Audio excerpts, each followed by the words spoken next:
amados, yo quiero compartir hoy un tema. Yo quiero que se ubique ahí en el libro de Segunda de Corintios, la segunda carta a los Corintios. Gloria al nombre de Jesús. Aleluya. ¿Cuántos alaban a Dios? Gloria a Dios. Damos gloria y honra a aquel que nos amó y que nos llamó de las tinieblas a su luz admirable. Gloria a Dios. Segunda de Corintios capítulo 1. Vamos a dar lectura ahí, específicamente en el versículo 8. Gloria a Dios. Y a su nombre. Gloria a Dios. Aleluya.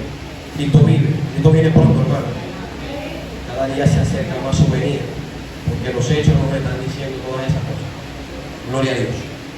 Segundo de Corintios capítulo 1, versículo 8. Leemos palabra de Dios al Padre, al Hijo y al Espíritu Santo. Gloria a Dios. Porque, hermanos, no queremos que ignoréis acerca de nuestra tribulación que nos aconteció en Asia, y que en sobremanera fuimos cargados sobre nuestra fuerza, de tal manera que no perdimos la esperanza, de aún seguir con vida. Gloria al nombre de Jesús. Yo quiero que me regalen 2 minuticos. Vamos a orar. Vamos a orar y vamos a darle gracias a Dios por esta palabra, y vamos a dejar que sea Dios el que nos utilice. Pídale a Dios que le hable. Yo sé que si usted le pide eso a Dios, Dios me va a utilizar. Simplemente soy un canal por acá, soy una vasija de turno, y creo que esto es para el Señor. Yo creo que usted va a recibir de parte de Dios. Acompáñeme a orar, regáleme 2 minuticos, disponga su corazón ahí. Si quiere levantar su mano, hágalo. Vamos a clamar a Dios y vamos a decirle que nos ama. Padre, en el nombre de Jesús, te damos gracias, Padre bendito, porque tú has sido bueno, porque para siempre tu misericordia, Señor, porque grande, Señor, ha sido tu fidelidad, Padre bendito, a lo largo de tantos años, Padre amado, a lo largo, Padre amado, de nuestras vidas, Padre amado, de esta hermosa carrera a la que hemos, Señor, cruzado y la que todavía estamos aquí, Señor, diciendo presente, a pesar, Padre amado, de la lucha, a pesar de la aflicción, a pesar de la tristeza, a pesar de todo lo que nos ha sobrevenido, Señor, a pesar de que aún, Padre amado, sin fuerza continuamos viniendo a este lugar. Yo quiero ponerte en tus manos, Señor, a tu pueblo, Padre bendito, para que puedas hablarnos. Simplemente soy un canal de bendición, Señor, el cual creo, Padre bendito, que puedo ser y ayuda, Señor, y sé que tu Espíritu va a ministrar, Señor, porque donde está tu Espíritu hay libertad, Señor, porque donde está el Espíritu de Dios se rompen las cadenas y toda aflicción tiene que huir. Y le damos gracias, Señor. Te pongo en tus manos, Padre amado, la predicación de tu palabra, que seas tú hablando a través de mí, que seas tú, Padre bendito, dando palabra de aliento, de consolación, de edificación. Te agradezco por todo lo que has hecho, por todo lo que haces y lo que seguirás haciendo, Señor, aquí en esta iglesia y en nuestras vidas, Señor. Atamos, reprendemos y echamos fuera todo antagonismo, Señor, lo que se levante en contra de la predicación de tu palabra, Señor. Llevamos cautivo a ti todo pensamiento contrario, todo intelecto humano, mi condición física, mis estados de ánimo están cautivos en tu presencia. Que seas tú, que sea palabra tuya y no palabra de hombre. En el nombre de Jesús. Amén y amén. Gloria a Dios. Aleluya. Fíjense, amado, la Escritura nos habla en reiteradas ocasiones y a través de muchos ejemplos lo que es la aflicción. Gloria al nombre de Jesús. Lo que es la aflicción. Y nosotros estamos sujetos a esas aflicciones. Ninguno de los hombres que Dios utilizó fue librado de las aflicciones. Vemos el caso de muchos hombres de Dios, el cual tuvieron que enfrentarse con ellos. Y nosotros hoy en la actualidad aún seguimos batallando, seguimos luchando, seguimos peleando una carrera que aún no termina, que continúa. Por lo tanto, requiere de nosotros un sacrificio, requiere de un esfuerzo, de una determinación, de una decisión. Requiere de que nosotros seamos esforzados y valientes y que nos levantemos en medio de una generación que le dice no a Dios y que le da la espalda a Dios. Entonces, yo creo que el primer punto que quiero tocar es ese. Mire, en la vida hablando en términos, para dar una pequeña introducción, hablando en términos de deporte, se dice que un atleta olímpico dura alrededor de 4 a 8 años de preparación. Incluso puede durar hasta 15 años, se puede extender hasta 15 años. Pero lo estimado son 4 a 8 años de preparación. Gloria al nombre de Jesús. Pero ellos a lo largo de ese camino, obviamente eso requiere esfuerzo, requiere disciplina, requiere una constancia, requiere una dedicación, los cuales ellos se esmeran y a tal punto, ¿no?, que la meta, el objetivo es ganar el oro. Un atleta olímpico, su primera meta u objetivo es ganar el oro, por supuesto. Quizás podría estar entre los 3 mejores, la medalla de plata, pero el objetivo es ganar el oro. Entonces, después de ello, es algo extraño que sucede ahí. Esto lo han analizado analíticos en términos de deporte. Después de ello, de ganar ese oro, después de atravesar todo ese trayecto, ellos experimentan una especie de depresión, una especie de sentimiento. El día siguiente del atleta ganar el oro, eso se ha estudiado ya. Ellos experimentan como un extraño sabor amargo después de algo dulce, porque una victoria genera alegría, ¿verdad que sí? Genera regocijo, genera gozo. Todos queremos triunfar, todos queremos tener éxito. Y en este camino necesitamos de esa confianza, pero a la vez vamos a experimentar lo que experimentan esos atletas. Que en medio de una victoria, gloria al nombre de Jesús, en medio de una victoria, luego va a venir una tristeza y un sabor amargo. Esto va a ser de manera continua. Mientras que nosotros estemos en el camino del Señor, esto va a ser una continua. Siempre.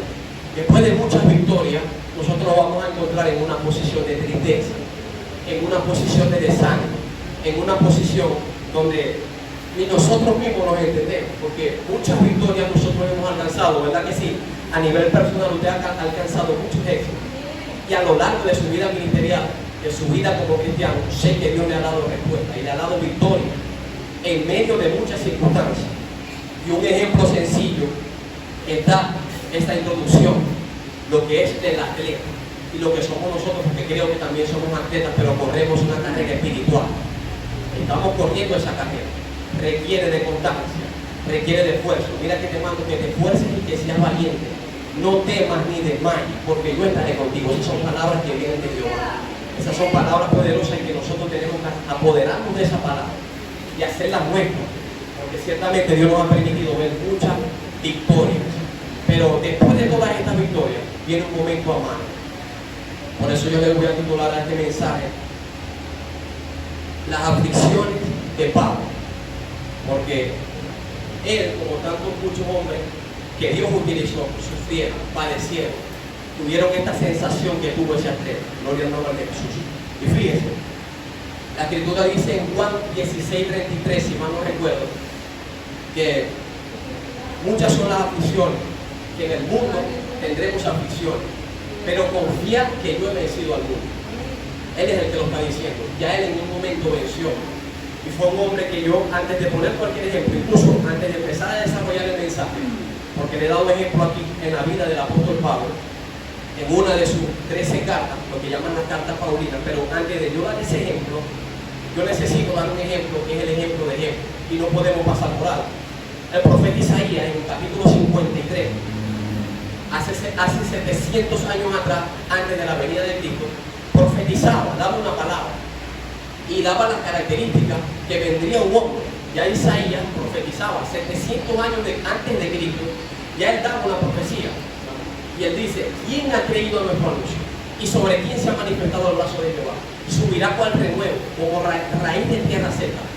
No hubo parecer en él ni hermosura, varón de dolores, experimentado en quebranto, y como que escondimos el rostro de él. El castigo de nuestra paz fue sobre nosotros.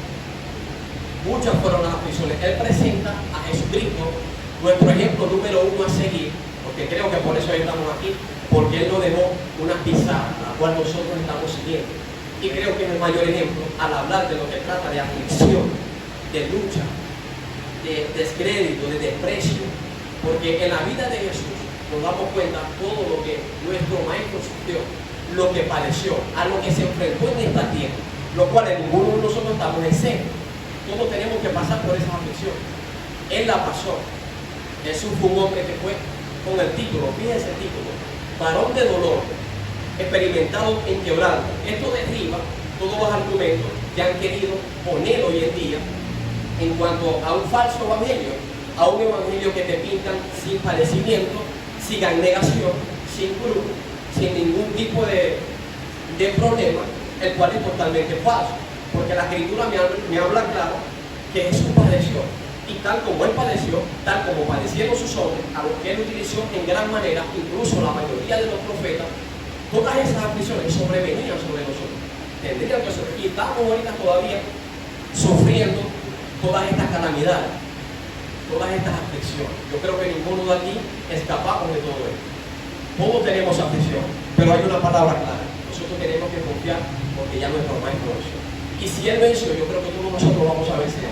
Si tenemos esa determinación, si proponemos en nuestro corazón servirle a Él de corazón. Y aunque muchas sean nuestras aflicciones, nuestras cargas, nuestras tristezas, nuestros sabores amargos, en algún momento Él nos dará consolación, porque Él es el Dios de toda consolación. Y Él quiere consolarnos. Y dentro de toda palabra está esa cualidad específica. Él consuela. El mismo que hace la herida, la venda y Él la consuela. Y a la vez exhorta. Y fíjense, ahora sí quiero entrar a lo que era Pablo y a lo que fue esta carta, llena de muchas lágrimas y a la vez de mucha alegría. Tiene que ver en el tema concretamente. A pesar de que pueda haber alegría, por muchas victorias que nosotros no tenemos, hay un sabor amargo al final. Aún en la tristeza, dice el Proverbio 14, no recuerdo el versículo exactamente, aún el término de la alegría es con gozo. O sea que al final de la tristeza, al final de la alegría, tiene una especie de tristeza. Es algo como incongruente, ¿no? Y a la vez nosotros lo hemos experimentado.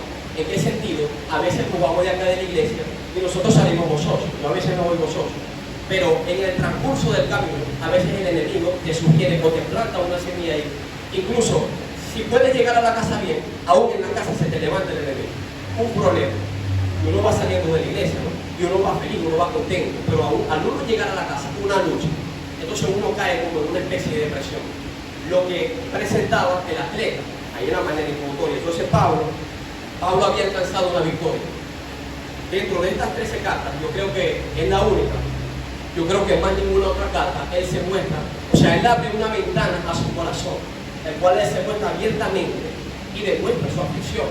Porque él fue un hombre valeroso, fue un hombre que a pesar de que tuvo todas estas aflicciones, demasiadas aflicciones, ya vamos a ver varias de sus aflicciones, incluso esta la vamos acá, le vamos a dar lectura.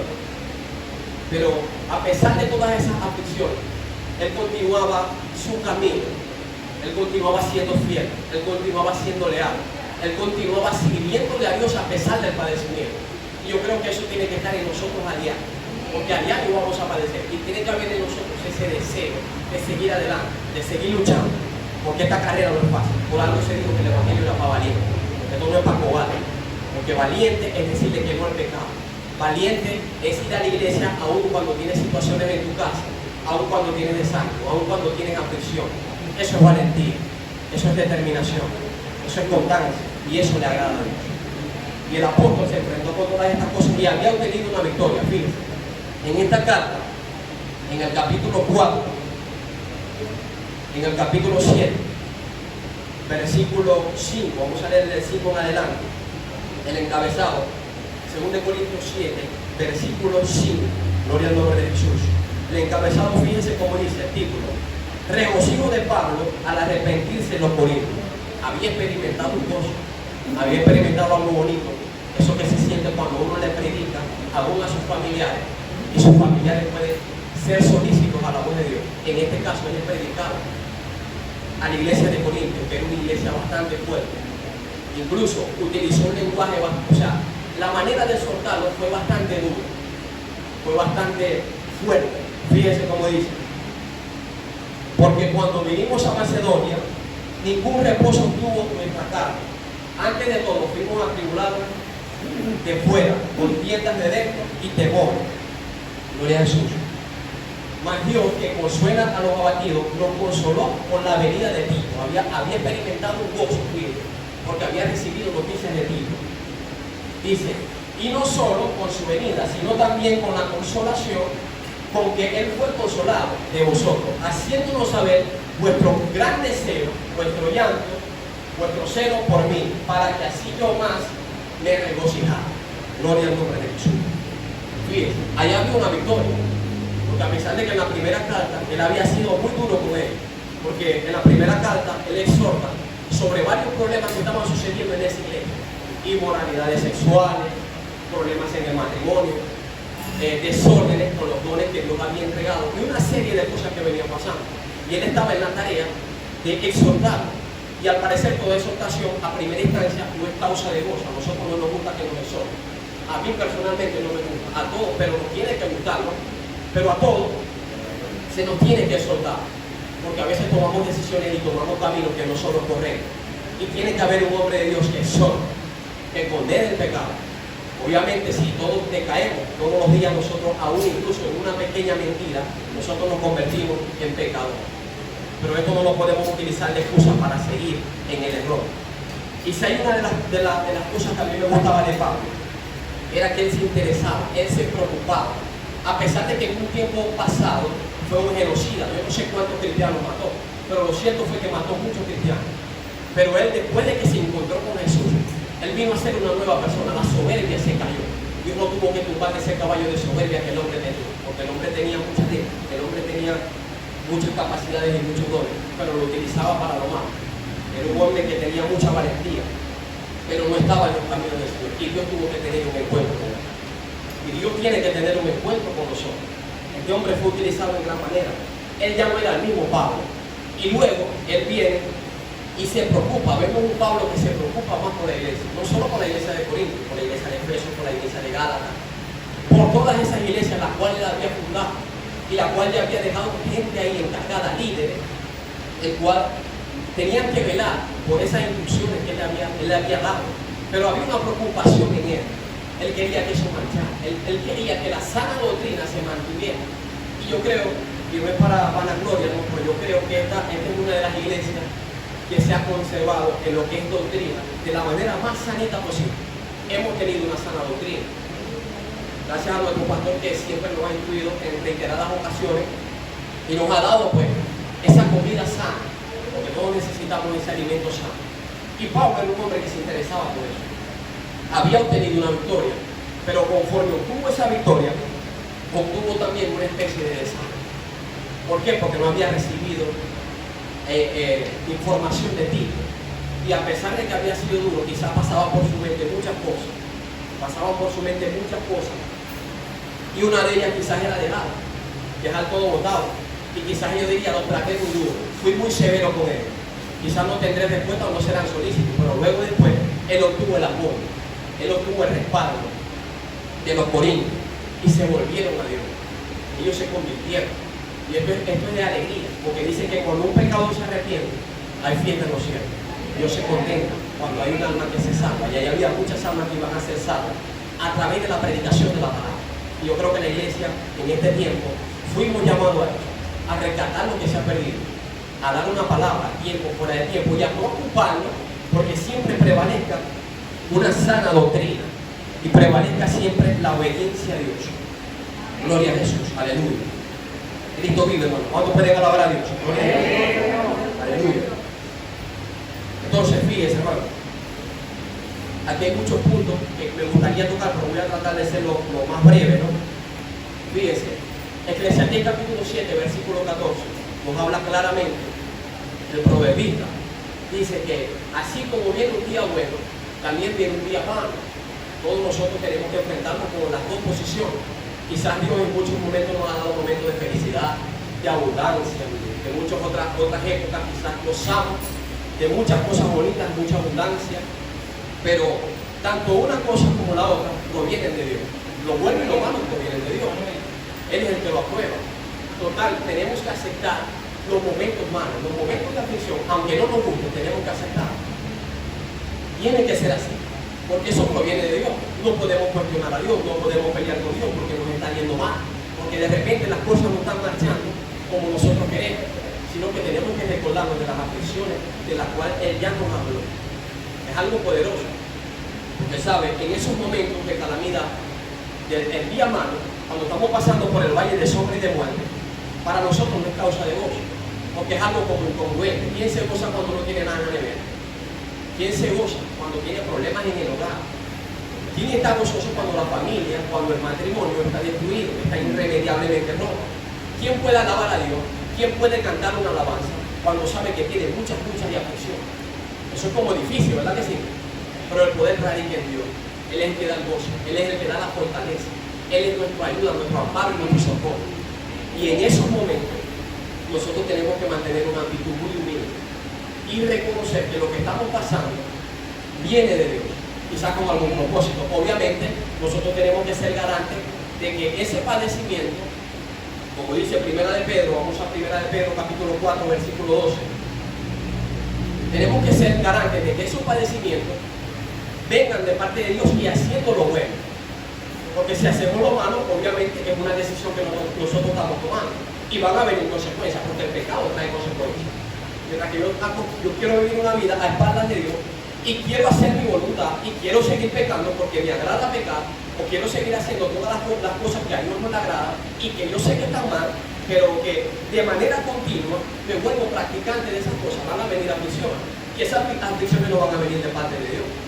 Esas aflicciones van a venir por culpa de nuestra desobediencia, por culpa de haber querido llevar una vida a espaldas de Dios y haciendo nuestra voluntad, lo que a nosotros nos agrada.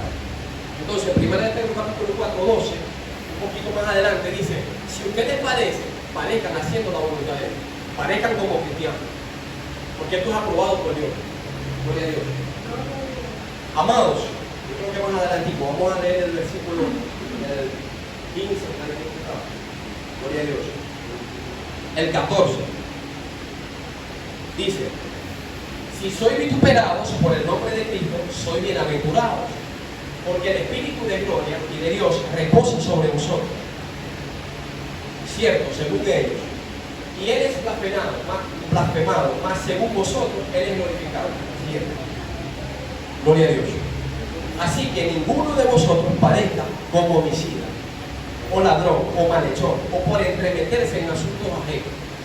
Gloria a Dios.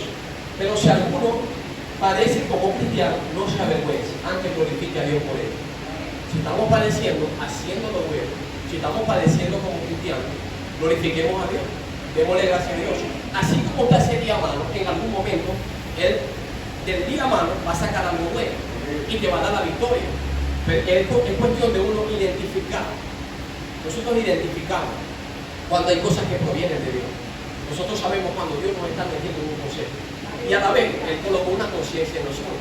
Nosotros sabemos que muchas de las cosas que hoy en día estamos padeciendo es producto de cosas que hayamos hecho en el pasado.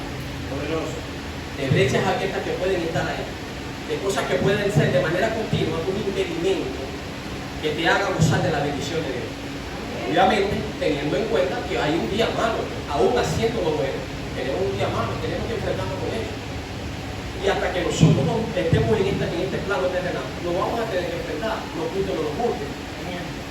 En algún momento tenemos que enfrentar con la partida de un ser querido. Estamos propensos a eso.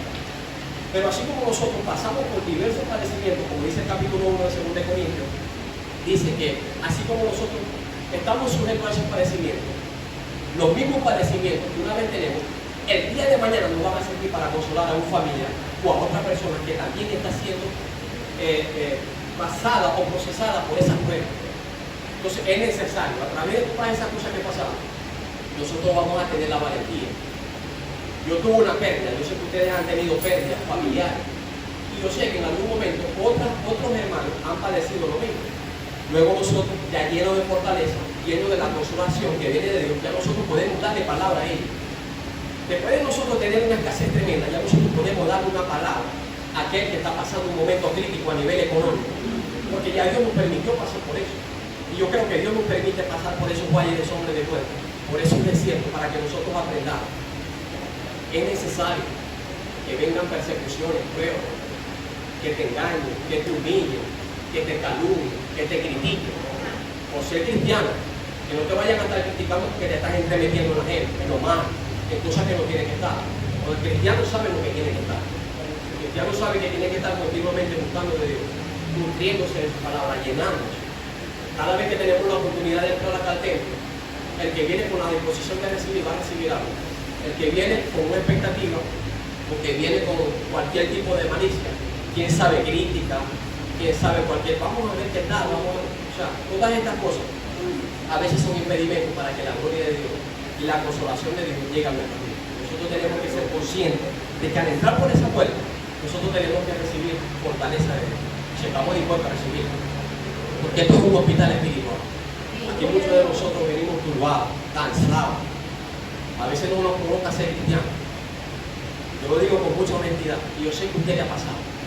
A veces no queremos continuar. A veces son tantas las aflicciones. Incluso, fíjense que ayer mismo Pablo, para no alargarme tanto, vamos a ir un rapidito ahí mismo, donde dimos lectura en 2 de Corintios, en el capítulo 1. Fíjense, el versículo 8, de ahí del 1. Era tanta la aflicción de aquel hombre. Bueno, ya él estaba acostumbrado a pasar por todo eso. Ya Dios lo había procesado tanto que ese hombre. Por eso escribió Romanos 8, del versículo 38 en adelante, cuando dice, ni la vida ni la muerte, ni principado, ni potestades, ni peligro, ni hambre, ni desnudez, ninguna cosa ya me puede apartar de Dios. Fíjese la seguridad de aquel hombre. Y nosotros a veces no queremos apartar porque no hay nada en la nevera, porque nos criticamos, porque hablamos mal de nosotros, porque no nos visitó el pastor, por esto, por X circunstancias, porque el pastor no me dio una palabra, porque por miles de cosas. Fíjese, ¿cuál era los pensamientos de Dios?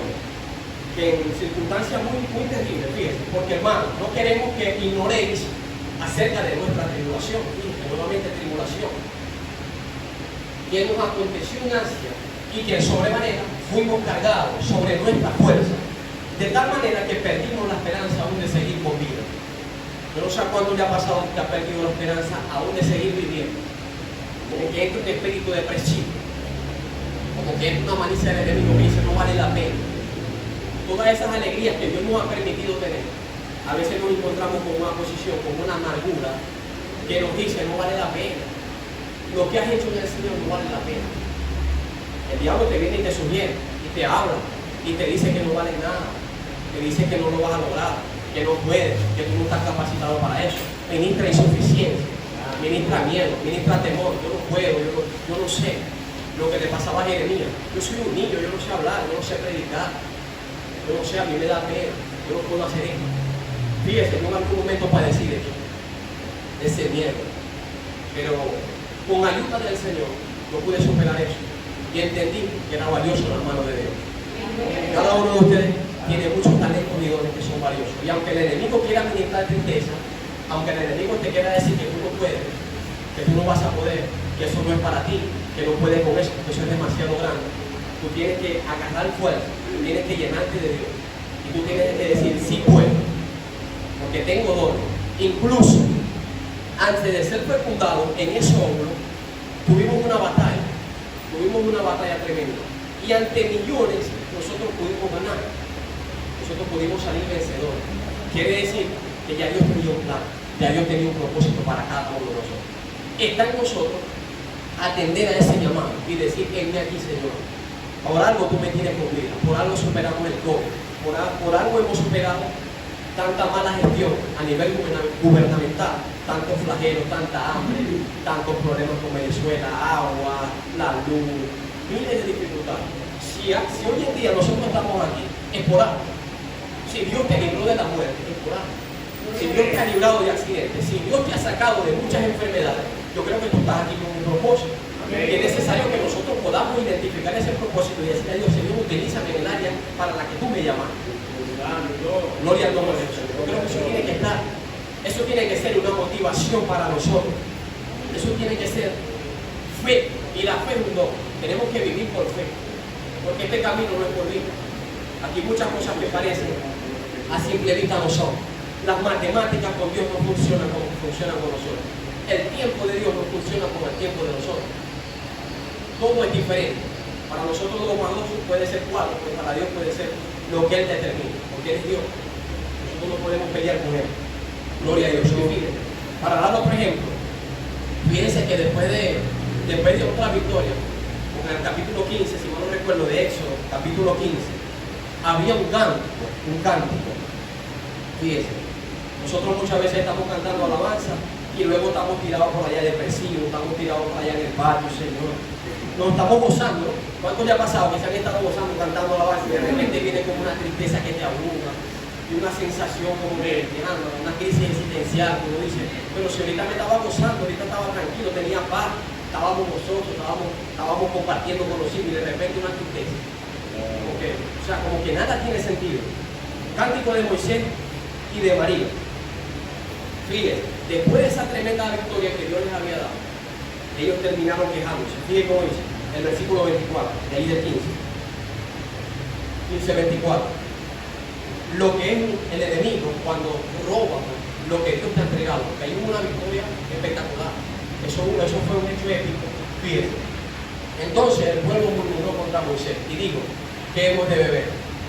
Manifestaron otra vez que, pero si no estaban cantando, más adelante estaban cantando, estaban gozosos, estaban cantando. Moisés cantó así, este cántico por el mar rojo, cantando alegre, gozoso, al ritmo de todos los instrumentos. Luego caer en esa condición de tristeza, otra vez depresivo, otra vez tirado para allá, que no nos levanta ni una grúa, porque no hay fuerza para allá, el enemigo te limita. Eso va a venir de manera continua. Pero a través de la consolación que viene de Dios, a través de eso, tú vas a agarrar ánimo. Y no sé si te ha pasado que mientras que estás en el servicio, usted vuelve y agarra fuerza. Nuevamente uno se carga de ánimo. Uno vuelve y recarga esas pilas. Dios te dice: ánimo, camina, todavía falta una milla más. Todavía falta un kilómetro más, no te desanimes. Mira que te mando que te esfuerces, que seas valiente, no temas, no desmayes, yo estoy contigo, yo no te dejaré, yo no te desampararé. Son palabras que vienen de lo alto y a veces se nos pasan por alto.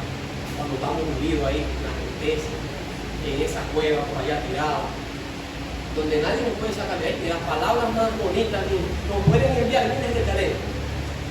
Ahorita mucha gente envía cadenas, envía versículos, yo lo veo, ¿no?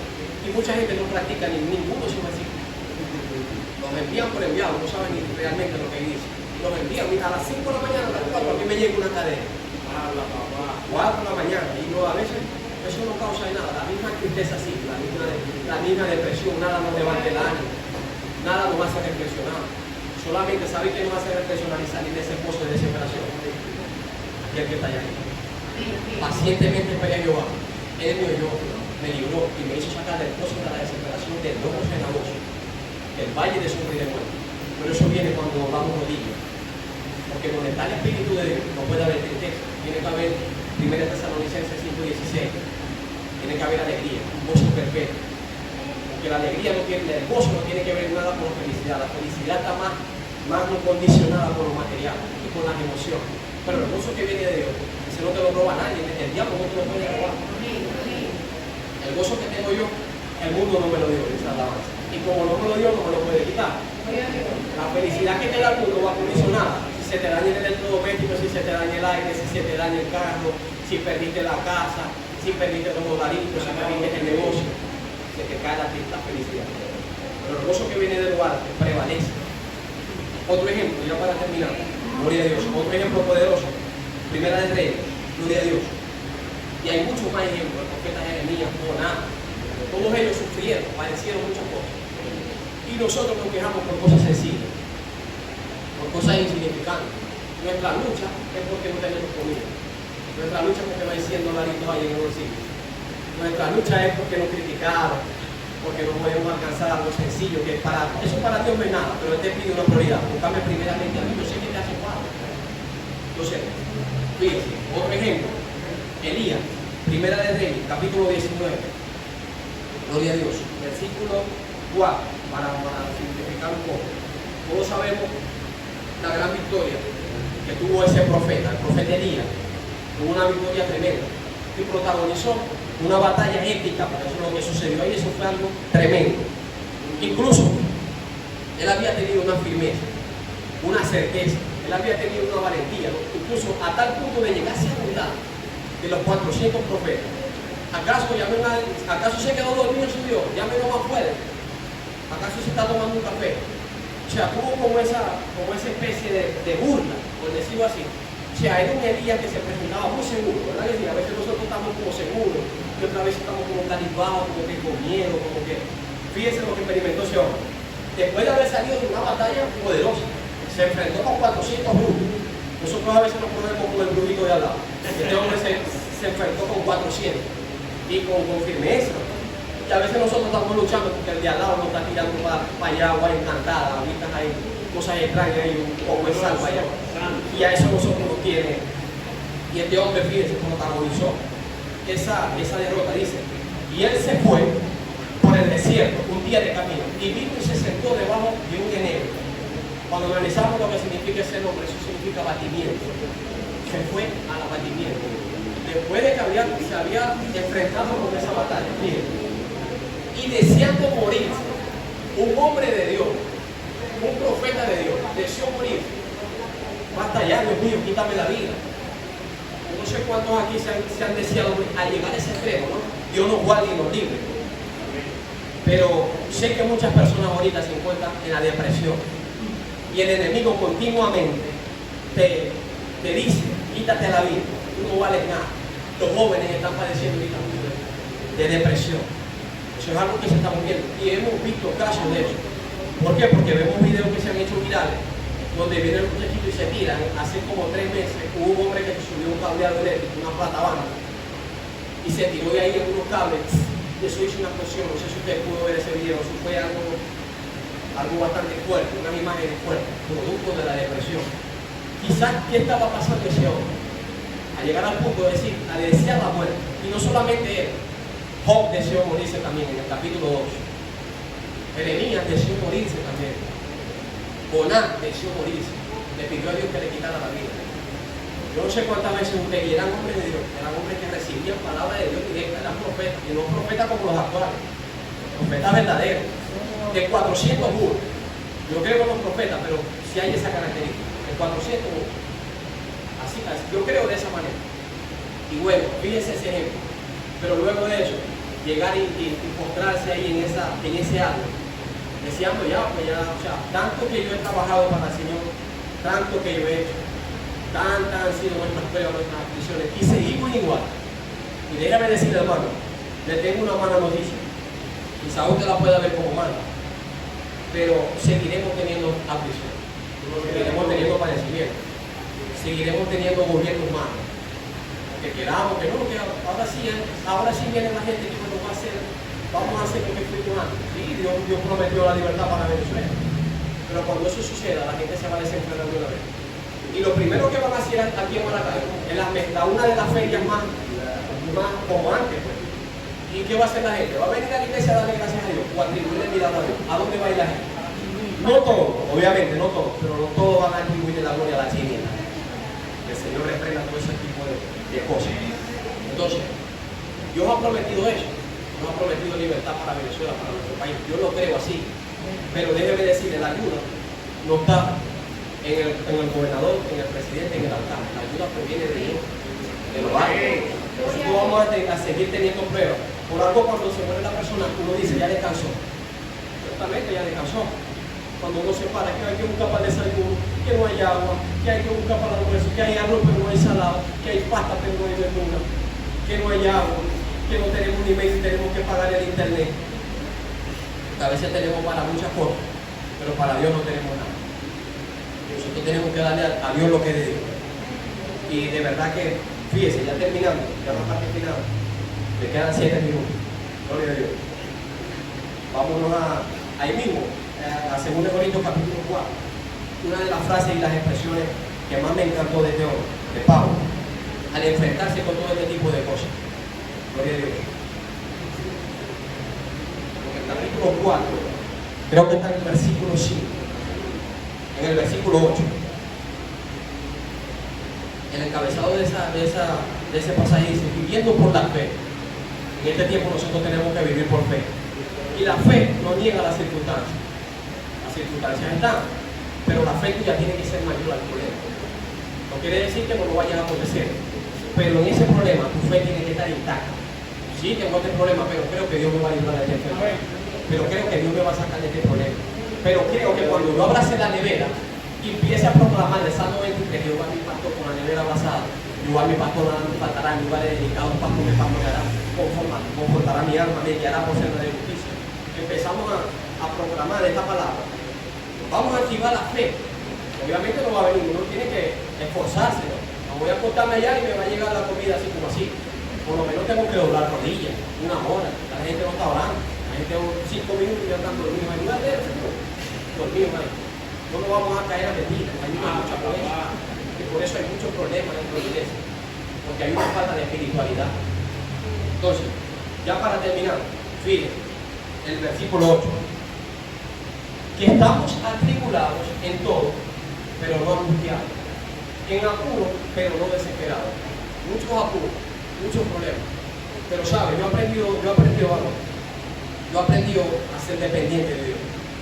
Anteriormente a mí me daba miedo renunciar de los trabajos. Y ahí está mi pastor. Siempre había una preocupación. Pero de un tiempo acá, a mí se me quitó esa preocupación.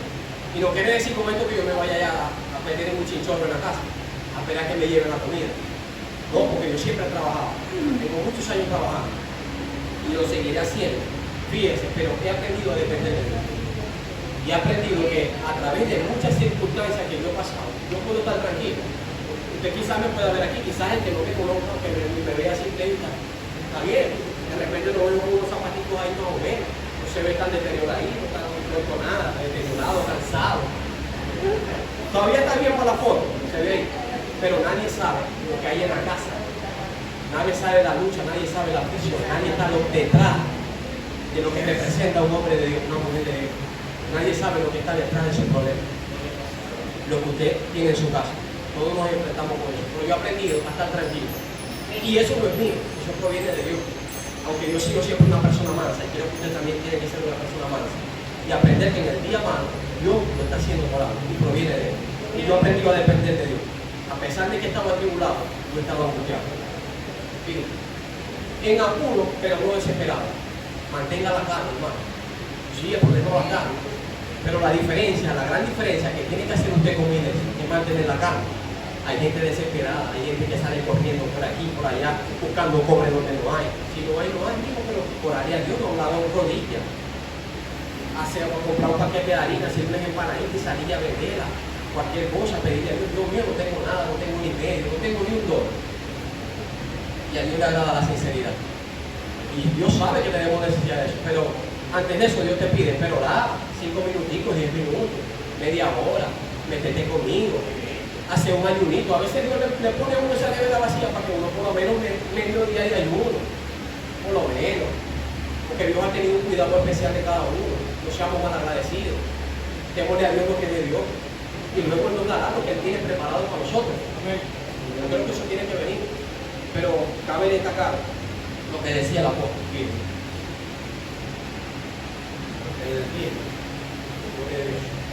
Llevando siempre por todas partes en el cuerpo la muerte del Señor Jesús, para que también la vida de Jesús se manifieste en nuestro cuerpo.